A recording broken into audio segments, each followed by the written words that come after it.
날들을 아름다운 결산을 이루어서 하나님 앞에 영광을 돌리고 또 한 해를 잘 마무리하고 하나님이 주시는 새해의 선물을 받으시는 그런 축복의 심령들 되기를 주님의 이름으로 축복합니다.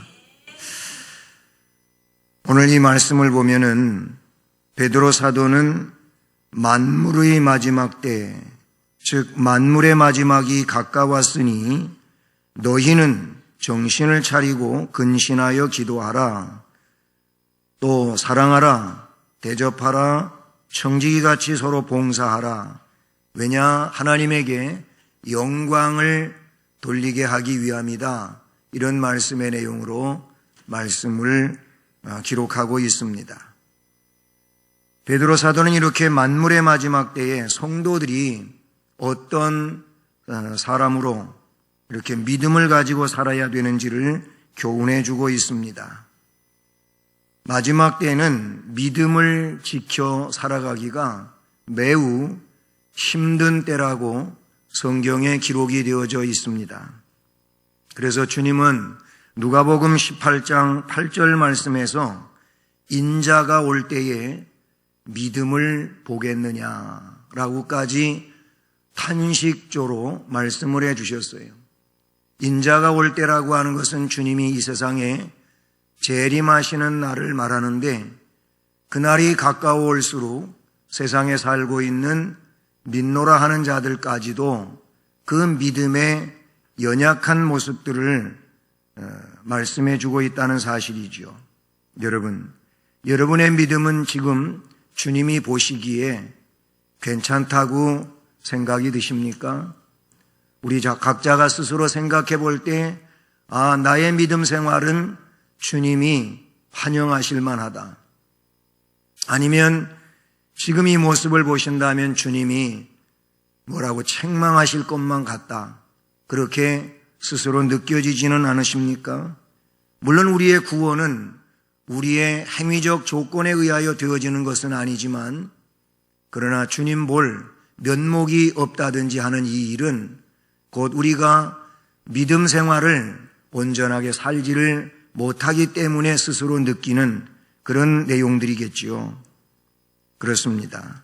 육신으로는 평안하다고 하고 안전하다고 하고 괜찮다고 하는 이런 상황 속에서 이상하게 영적으로는 침체를 겪으며 퇴보되어지고, 그리고 맺혀야 할 열매들을 제대로 맺지 못하고 그렇게 입만 나는 믿는다고 하는 이런 말만 넘쳐나는 이런 시대가 마지막 시대가 아닌가 생각을 하게 되는 것입니다. 영적으로 보면은 멸망의 구렁으로 끌려가고 있는 상상할 수 없는 큰 시험들이 우리를 붙들고 늘어지는 이런 내용들이 많이 있지 않습니까? 우리가 이런 가운데서도 믿음을 잃지 않으며 사명을 감당하고 하나님 앞에 서기 위해서는 하나님의 말씀이 뿌리가 되어야 하고, 그것이 나의 믿음을 지탱하는 이런 규칙이 되어야 할 줄로 믿습니다. 때문에 오늘 말씀 사도 베드로를 통하여 우리에게 성령으로 말씀해 주시는 이 말씀을 기억하면서 이 말씀을 따라 또 2016년도 남은 하루하루를 살기를 바라고, 또 이런 내용들 속에서 새로운 새해 속에서도 하나님이 기뻐하시는 그 역사를 이루어가는 삶을 살아가는데 부족함이 없기를 주님의 이름으로 축복합니다. 오늘 말씀은 그러므로 성도가 할 일이 무엇인지를 말씀해 주고 있습니다. 그 첫째로 정신을 차리고 기도할 일이 있다는 겁니다. 말씀에 그래서 너희들은 만물의 마지막이 가까웠으니 그러므로 정신을 차리고 근신하여 기도하라 그랬습니다. 정신 차리라는 겁니다. 이런 얘기를 개인적으로 누구한테 하면, 야, 이 사람아 정신 차려! 이러면은 굉장히 기분 나빠하더라고요. 내가 지금 뭐 정신을 안 차리고 있단 말이야? 왜 나보고 그딴 말을 하는 거야? 해가면서 기분 나빠하는데, 근데 자기 자신이 모르는 거예요. 옆에서 지켜보면 이 사람이 지금 정신 나간 짓을 하고 있어가지고 정신 차리라고 그러는데 본인은 정작 자기가 왜 정신을 차려야 되는지를 모르고 있는 거예요. 그냥 스스로 자기는 정신 차리고 살고 있다고 착각하고 살고 있는 것이죠. 내가 나를 보는 것보다 옆에서 나를 지켜보는 사람이 더 정확하게 나를 볼 수 있는 상황도 많이 있음을 여러분은 기억하시기를 바랍니다. 오늘 말씀도 만물의 마지막, 이제 주님이 오실 날이 가까울수록 우리가 해야 할 일은 정신 차리고 근신하며 기도할 일이라고 말씀해 주십니다. 이 말씀은 먼저는 분별력을 가지고 맑은 정신으로 기도를 해라, 그 얘기예요. 정신 차리고 기도하라고 하는 이 말씀 속에는 분별력을 가지고 정신을 맑게 해서 기도해라 라는 겁니다. 말세가 다가오면 세상에는 극도의 혼란이 일어난다 그랬어요. 이 극도의 혼란 때문에 그 혼란으로 인해서 사람들이 정신을 가다듬기 어려운 이런 일들이 많이 생겨난다는 겁니다. 판단력은 흐려지는 것입니다. 이게 옳은 것 같기도 하고 맞는 게 틀리는 것 같기도 하고 이상하게 사람이 분별력을 상실하게 되는 그런 상황들이 있다는 것이죠. 사람들은 그래서 판단 기준을 잃어버리고 당황한 나머지 그릇된 판단에 이르기까지 하는 이런 일들도 사람이 사는 삶에 그렇게 파고든다는 사실이죠. 또한 이 정신을 차려야 한다고 하는 말 속에는 맑은 정신으로 살아야 된다는 겁니다.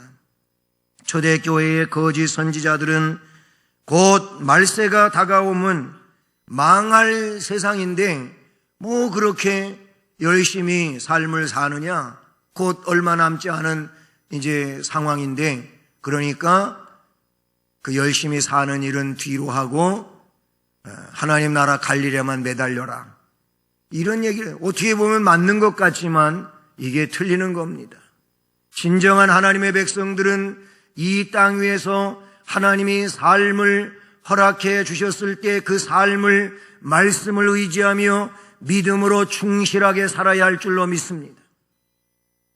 정말 내일에 종말이 온다 할지라도 나는 한 그루의 사과나무를 심겠다고 하는 말과도 같이 지금 내게 주어진 사명과 그 삶의 역사들을 성실히 사는 것을 우리 주님은 원하시는 줄로 믿습니다. 어떤 시한부 종말론에서 몇 년, 몇 월, 며칠, 몇 시에 아니 어디에 주님이 오시니까 그러니까 그리로 다 모여야 하고 그 자리에 오기 위해서는 지금 우리가 준비해야 할 일들은 그저 그냥 기도하는 것밖에 없다.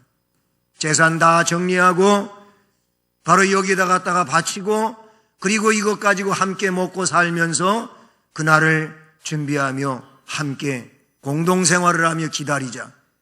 이런 어처구니 없는 시한부 종말론 우리나라에도 많이 일어나지 않았었습니까? 그런데 오지 않았어요, 주님이. 그건 그들의 생각이지 주님이 계획하신 일이 아니잖아요. 그래가지고 나중에 당황스럽고 어처구니 없으니까 주님이 뭔가 좀 오실 날을 연기하셨으니까 다음 기회로 미루고 다시 기다리자, 이랬다니까요.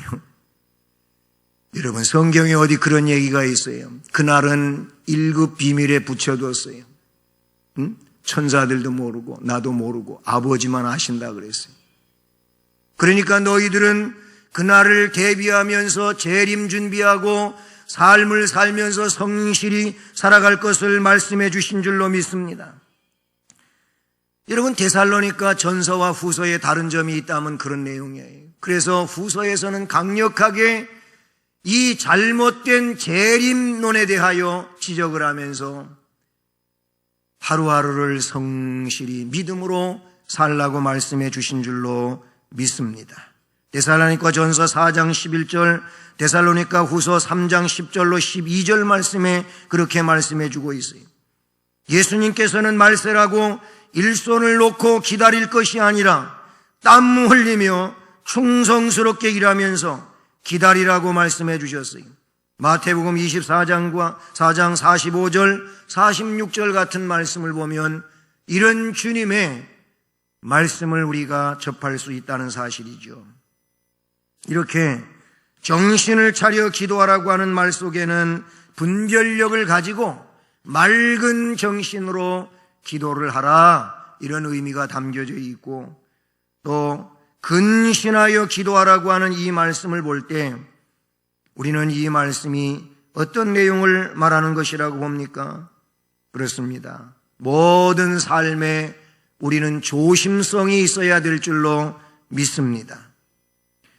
예수님은 마태복음 26장 41절에서 3명의 제자들을 더 가까이 데리고 나가시면서 마지막 겟세마네 동산 기도에서 그 제자들을 향하여 하신 말씀이 있어요. 여기서 너희들은 날 위하여 좀 깨워서 기도해줘라. 그래서 가서 기도하고 와서 보시니까 이들이 졸며 잘세, 이런 말이 거기 기록이 되어 있어요. 그때 예수님이 이 제자들을 향하여 하신 말씀이 시험에 들지 않게 깨어 있어 기도하라, 그렇게 말했습니다. 마음에는 원이로되 육신이 약하구나. 여러분, 그 말씀에서 보게 되면은 시험에 들지 않게 깨어 있어서 기도하라. 깨어 있어 기도하지 아니하면 시험에 들 수밖에 없다는 그런 말씀으로도 이해할 수 있지 않겠습니까? 믿음 생활에 기도가 빠져 있으면 안 됩니다. 여러분은 신앙생활을 살아가면서 기도를 어떻게 하고 계십니까? 얼마만큼 기도하십니까? 기도 시간은 정해져 있습니까? 아니면 그 정해진 기도 시간은 얼마만큼의 분량이십니까? 어떤 기도를 하십니까? 기도하셔야 됩니다. 정신 차리고 근신하며 기도해야 할 것을 말씀해 주고 계신다는 사실이죠. 기도를 통해서 하나님의 무한한 능력을 힘을 줄 수가 있습니다. 인간적인 한계도 극복할 수가 있습니다. 또 판단을 바르게 할 수가 있습니다. 마땅히 행할 바를 할 수 있게 되는 줄로 믿습니다. 기도할 때 그렇게 되어지는 줄로 믿습니다. 그냥 믿는다고 하면서 주님이 막연히 나의 삶을 주장하시고 인도해 주실 거야, 그러고만 살아가시면 안 되는 겁니다. 우리가 하나님 앞에 깨어 기도함으로써 시험에도 들지 않을 뿐만 아니라 우리의 할 일을 영적인 의미에서 깨닫게 되며 능력을 가지고 시험을 극복하고 바르게 판단하고 믿음으로 전진하게 될 수 있는 줄로 믿습니다. 어쩌면 지금은 정신을 차리고 기도해야 될 그런 때인 줄로 믿습니다. 나라의 일을 놓고 볼 때에도 그러하고 우리의 지금 현재적 상황에 놓여있는 내용들을 볼 때에도 우리는 더더욱 깨어있어 근신하며 맑은 정신으로 기도해야 될 줄로 믿습니다. 이것이 오늘 말씀에 먼저 주어진 성도가 할 일 중에 하나라는 것이죠. 그리고 이어지는 8절로 10절까지의 말씀을 보면 거기 성도가 할 일을 서로 사랑할 일, 대접할 일, 봉사할 일, 3가지를 8절에서 10절까지 말씀해 주고 있죠. 8절에서는 서로 뜨겁게 사랑하라고 말씀해 주십니다. 무엇보다도 뜨겁게 서로 사랑할지니 사랑은 허다한 죄를 덮느니라 그랬습니다. 여기 8절 말씀은 잠언 10장 12절 말씀을 인용한 말씀인데 그 잠언 10장 12절 말씀에 보면 사랑은 허다한 죄를 덮느니라 이렇게 기록하고 있습니다. 이 말씀은 사죄와 용서의 대원리를 말씀해 주는 줄로 믿습니다. 예수님께서 주기도문을 가르쳐 주시면서 그 내용 가운데 아주 중요한 사죄에 대한 내용을 말씀해 주고 계시는데 거기 우리가 우리에게 죄 지은 자를 사하여 준 것 같이 우리의 죄를 사하여 주옵시고. 아멘. 우리는 이 내용을 모르지 않지요. 우리는 이미 물론 예수 그리스도의 그 보혈의 공로로 죄 씻음을 받은 자인 줄로 믿습니다. 왜냐하면 우리가 예수님을 구세주로 믿기 때문인 줄로 믿습니다. 예수님을 구세주로 믿는 자들은 그 보혈로서 죄를 씻어 하나님 아버지 앞에 의로운 자로 서게 된 줄로 믿습니다. 다만 그 믿음에 의하여 그렇게 된 줄로 믿습니다. 이런 믿음을 가지고 있는 사죄의 은총을 받은 이들에게 이제 삶의 내용 가운데서 살아가면서 또 부족해서 연약해서 잘못 산 이런 내용들, 타인에 대하여 아니면 식구에 대하여 아니면 측근에 대하여 주변 사람들에 대하여 잘못한 것이 있습니다. 그들이 잘못한 게 있고 내가 잘못한 것도 있습니다. 근데 그거를 여기 말씀하시기를 우리가 우리에게 죄 지은 자를 사하여 준 것까지, 누가 나한테 잘못했어요. 잘못했으면 이거를 사하여 준 것처럼 우리의 죄를 사하여 주옵소서. 이 내용에 보면은 내가 그들의 죄를 용서해 줄 수 있어야 된다는 거예요. 그렇게 한 것처럼 우리의 죄를 사하여 주옵시고. 근데 우리는 우리의 주변 사람들에 대하여 용서하지 아니하며 하나님으로부터 용서받으려고 하는 이 마음만 가지고 있으면 이건 이기적인 겁니다. 이미 용서받은 자로 용서하며 살 것을 말씀해 주셨는데 그래도 용서를 못하면서 어찌 하나님의 용서를 그렇게 사모하고 기다리겠느냐, 그런 얘기예요. 주님은 다른 곳에서 말씀하시기를 각각 중심으로 형제를 용서하지 아니하면 하나님 아버지께서도 너희에게 이와 같이 하시리라고까지 말씀해 주시지 않습니까? 그 하나님의 무한한 엄청난 우리의 죄를 무한히 용서해 주셨음에도 불구하고 작은 것들에 대하여 용서할 줄 모른다면 이것은 우리의 너무 어리석고 부족한 모습이 아니겠느냐, 그런 얘기예요. 마지막 때는 사랑이 없어서 피차 물고 먹다가 멸망하는 세상이라고 말씀을 해 주셨습니다. 마태복음 24장 12절 말씀을 보면 불법이 성함으로 많은 사람들의 사랑은 식어진다 그랬어요. 디모데후서 3장 1절로 5절도 보면 너희는 이것을 알라. 말세에 고통하는 때가 이르르는데 사람들이 자기를 사랑한다 그랬어요. 돈을 사랑한다 그랬어요. 사람보다 돈을 사랑해. 자랑한다 그랬어요. 교만하며 비방하며 부모를 거역하며 감사치 아니하며 거룩하지 아니하며 무정하며 원통함을 풀지 아니하며 모함을 하며 절제하지 못하며 사나우며 선한 것을 좋아하지 아니하며 배신하며 조급하며 자만하며 쾌락 사랑하기를 하나님 사랑하는 것보다 더하며 경건의 모양은 있는데 경건의 능력을 부인하는 자들이 말세에 있다 그랬는데 그러니 너는 이 같은 자들에게서 돌아서라. 그렇게 바울 사도는 디모데에게 말씀해 주고 있습니다. 이 말씀은 오늘 우리를 향하여 증거되어지고 있는 말씀이기도 한 것이죠. 경건의 모양만 가지고 있는 사람이 많다는 겁니다. 경건의 모양보다 더 중요한 게 뭐냐면 경건의 능력입니다. 경건의 능력이 있기에 경건의 그 모습이 드러나게 되는 줄로 믿습니다. 경건의 모양만 가지고 능력 없이 살게 되면은 이 사람이 바리새인인 겁니다. 이 사람이 결국 삶의 구조가 이원론적인 외식주의자가 된다는 그런 얘기가 되는 것이죠. 마태복음 24장 10절 그때에 많은 사람이 시험에 빠지게 된다고 했고 그래서 서로 잡아주고 서로 미워하고 그렇게 산다 그랬어요. 서로 미워하고 서로 공방하는 일들은 말세의 현상이고 사랑 없는 일 때문인 줄로 믿습니다. 그래서 찬송가 503장 사랑 없는 까닭에 이런 찬송이 있어요. 사랑 없는 까닭에, 사랑 없는 까닭에, 사랑 없는 까닭에 모두 실망하도다.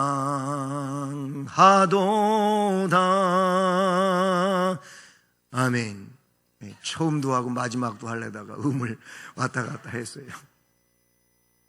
제가 틀리면 더 좋아하더라고.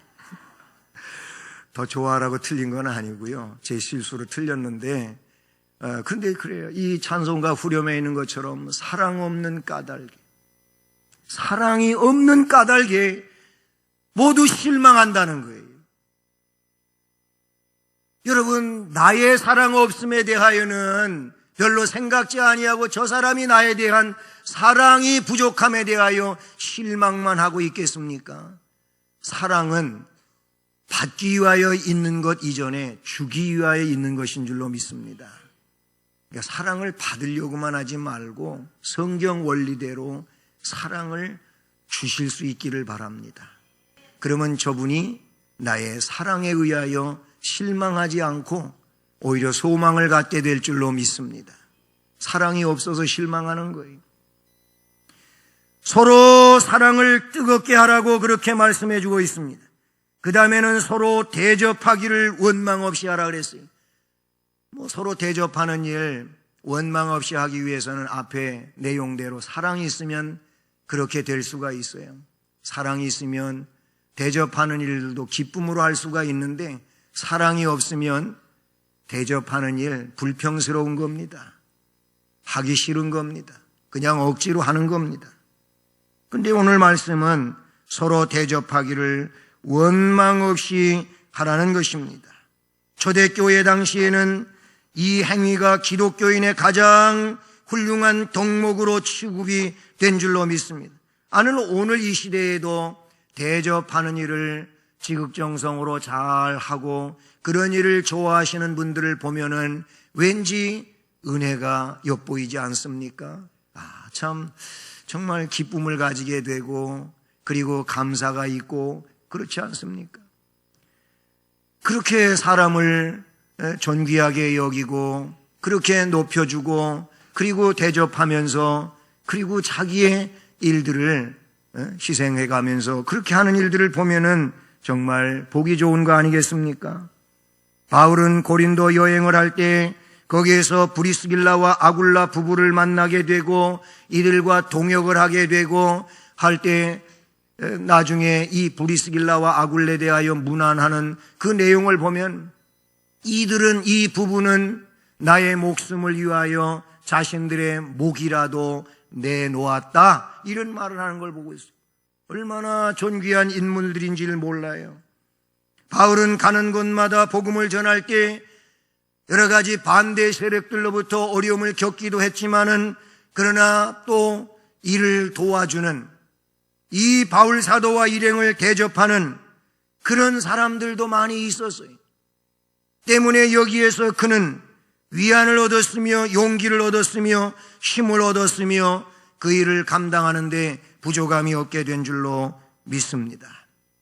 서로 대접하기를 원망이 없이 해야 될 줄로 믿습니다. 원망하면서 하지 않기를 바랍니다. 대접하는 일뿐만 아니라 교회 일을 하면서 여러분 원망하거나 불평하면서 하지 않기를 바랍니다. 지난 시간에도 말씀을 드렸었지만은 우리가 사죄의 은총이 있으면은 그 사죄의 은총이 감사할 수 있는 사람이 되게 하는 거예요. 그리고 봉사 생활은, 헌신 생활은 거기에서부터 시작이 된다 그랬어요. 하나님이 나를 구원해 주시고 용서받을 수 없는 죄를 용서해 주신 일에 대하여 그거를 깊이 인식하면 인식할수록 감사할 수밖에 없잖아요. 너무너무 감사하잖아요. 세상에 그 무엇을 가지고 이렇게 죄를 속량받을 수 있으며 하나님의 자녀가 된단 말이에요. 없잖아요. 그러니까 감사한 일인 겁니다.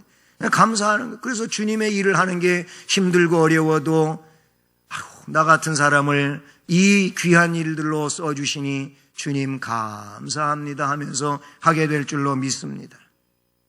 어떤 일을 하든지 불평스러움으로 하지 마시고 감사하며 하실 수 있기를 바랍니다. 원망하면서 하지 말고 감사하며 하실 수 있기를 주님의 이름으로 축복합니다. 또 한 가지는 선한 청지기 같이 서로 봉사할 일이 성도가 할 일이라, 그런 얘기예요. 서로 뜨겁게 사랑하고, 그리고 두 번째로 우리에게 주신 말씀처럼 원망 없이 대접하고, 셋째로는 선한 청지기 같이 봉사하라는 겁니다. 각각 은사를 받은 대로 선한 청지기 같이 봉사하라는 겁니다. 우리에게는 은사를 주셨어요. 우리 하나님을 섬기는 은사를 주셨어요. 교회를 섬기는 일은 주신 은사를 따라서 교회를 받들고 섬기게 되는 줄로 믿습니다.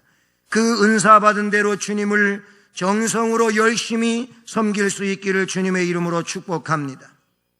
그리고 그 섬김을 선한 청지기 같이 해야 할 줄로 믿습니다. 청지기는 누굽니까? 주인의 일을 맡은 그런 사람이에요. 집의 모든 살림을 주인으로부터 맡아 그렇게 해서 그 일을 감당하는 자가 청지기가 아니겠습니까? 청지기가 집의 모든 일을 책임지고 하는 것처럼 그런 자세로 성도는 형제에게, 이웃에게, 사회, 이 교회에서 그 봉사의 사명을 감당해야 될 줄로 믿습니다. 이게 우리가 청지기 사명. 우리 집사님들은 말 그대로 교회의 일을 맡은 자들인 것인데, 교회 일을 맡은 집사가 그 집사의 책무를 감당하지 아니하고 이름만 불려지는 일이라면 말 그대로 유명무실한 내용이 될 수밖에 없는 것이죠. 그러므로 누가 시켜서가 아니고 이 일을 찾아서 그 일을 하는 자가 된다면 이야말로 자원하는 봉사자일 것이고 하나님이 기뻐 받으시는 그런 일이 될 줄로 믿습니다. 왜 이렇게 해야 되느냐? 오늘 결론으로 11절 말씀은 하나님이 영광을 받으시게 하시기 위함입니다. 그러므로 우리는 하나님이 영광을 받으시게 할 일을 해야 하는 것이 성도의 일인 줄로 믿습니다. 성도가 할 일은 결과적으로는 하나님이 영광을 받으시게 하는 일이라는 것입니다. 만일 누가 말하려면 하나님의 말씀을 하는 것 같이 하고, 누가 봉사를 하려면 하나님이 공급하시는 힘으로 하는 것 같이 하라. 왜 그렇게 해야 되느냐? 이는 범사의 예수 그리스도로 말미암아 하나님이 영광을 받으시게 하려 함이니. 그랬어요. 더 이상 설명이 필요 없는 얘기 아닙니까? 이렇게 우리가 살아야 될 일은 말하는 것도, 봉사하는 것도, 또 여러 가지 일들을 감당하는 이런 모든 것도 그렇게 해야만 하는 일의 목적은 범사의 예수 그리스도로 말미암아 하나님이 영광을 받으시게 하기 위함인 줄로 믿습니다. 그분에게는 영광과 권능이 세세 무궁하도록 있으신 분이신 줄로 믿습니다. 그러므로 우리들도 그 하나님께 권능, 영광과 권능을 세세 무궁하도록 돌려야 할 줄로 믿습니다. 이 말씀의 내용은 내 힘으로 했다고 하지 말고, 내 것 가지고 했다고 하지 말고, 모든 것 하나님이 주시는 것 가지고 했다고, 그렇게 하나님 은혜로 했다고, 하나님 주신 힘과 능력으로 했다고 말하라는 것입니다. 아이고, 그거 내가 한 거야, 내가 한 거. 무슨 내가는, 그러니까 내가 복음이 생겼다니까. 마태복음, 마가복음, 누가복음, 요한복음만 있는 줄 알았더니 그 사람한테는 그 복음서 말고 내가 복음서가 있더라고. 내가 했다는 거예요. 주님이 하신 일이지 무슨 자기가 한 거예요. 그래서 바울 같은 능력의 사도도 나의 나 된 것은 하나님의 은혜로라 그랬어요. 내게 능력 주시는 자 안에서 난 모든 것을 할 수 있다. 이 말은 하나님이 능력을 주시지 않으면 나는 아무것도 할 수 없다, 그 말도 되는 거예요. 우리는 하나님이 능력 주셔서 한다고 그렇게 말해야 되는 겁니다. 자신에게 학문이 있고 재능이 있고 시간이 있고 재물이 있다 할지라도 그거는 하나님이 나에게 허락하신 것이지 내가 원초적으로 가진 능력이 아니에요. 하나님이 주신 거예요. 그러니까 이 말씀은 내 힘으로 내 것으로 했다고 말하지 말고 하나님이 할 수 있게 해주셔서 했다, 이렇게 말하는 거예요. 사람에게 인정을 받고 칭찬받으려고 하지 말라는 거예요. 하나님에게 인정받고 하나님에게 칭찬받는 심령이 되라고 말씀해 주시는 줄로 믿습니다. 마지막 때가 될수록 사람들은 사람에게 인정받는 일을 굉장히 선호해요. 그저 하나님이 인정해 주시면 그걸로 다 됐다고 여기면 좋겠는데 자꾸 사람에게 눈길을 돌리는 거예요. 사람에게 인정받는 일을 좋아해. 그리고 그렇게 인정해 주면 기분이 좋아. 네? 기분이 좋아. 그거 없으면은 왠지 섭섭하고 요 섭섭마귀가 진짜 문제라니까요. 예. 그냥 은혜 생활 잘 하다가도 뭔가에 딱 섭섭한 마음이 들어오기 시작하면은 눈에 보이는 게 없어요. 그러면은 마귀가 왕노릇해요. 여러분, 주님의 일 하다가 섭섭한 마음이 들어오면은 거기서 딱 칼로 베버리시길 바랍니다. 잘라버려요. 그래야 승리하지. 그렇지 않으면은 말 그대로 불평이 생기고 원망이 생기고 어디 두고 보자. 다시는 안 한다고 하고, 예? 그리고 강 건너 불구경식으로 지켜보고 그렇게 하면은 여러분, 주님의 일이 제대로 안 되고 세워지지 않으면 그 좋겠어요? 뭐가 좋겠어요? 주님은 물론 성경대로 내가 안 해도 다른 일을 통해서 주님은 주님의 일을 하실 겁니다. 그렇게 극단적인 생각이나 잘못된 생각을 하지 않기를 바라는 것입니다. 어쨌든 하나님께 영광을 돌리라는 거예요. 하나님의 영광을 도적질하는 일은 큰 죄라고 성경은 말하고 있어요. 헤롯 대왕이 하나님께 영광을 돌리지 아니하다가 벌레가 그를 죽여버렸어요. 성경이 그렇게 말하고 충이 먹어서 그가 죽었다 그랬어요. 벌레예요, 벌레. 느부갓네살 왕이 하나님께 영광을 돌리지 않다가 그 영광을 자기가 다 차지하다가 짐승의 마음이 그에게 들어와 가지고 7년 동안 야수처럼 살아요. 야수처럼. 성경에 나오는 내용이에요. 하나님이 차지할 영광을 신상을 만들어 놓고 자기가 다 차지해버리고 가다가 야수가 돼, 야수. 짐승이 돼버리고 말았어요. 사랑하는 성도 여러분, 우리는 마지막 때, 이때에 주님 오실 날 가까워 오고 있는 이와 같은 때, 또 세상적으로는 평안하다 안전하다 하는 이런 때입니다. 겉으로는 평안하고 안전한 것 같지만 영적으로는 상상하지 못할 환난과 시험이 우리 안에 있어요. 우리의 삶에 있어요. 우리는 신앙을 지킬 수 있기를 바랍니다. 오늘 말씀처럼 정신을 차리고 근신하여 기도할 수 있기를 바랍니다. 서로 뜨겁게 사랑할 수 있기를 바랍니다. 그리고 대접하기를 원망 없이 하고 받은 은혜와 은사를 따라서 선한 청지기같이 봉사할 수 있기를 바랍니다. 더 나아가서는 하나님 앞에 영광을 돌리기 위하여 우리는 모든 일을 행할 수 있는 은혜 안에서의 삶이 되기를 주님의 이름으로 축복합니다.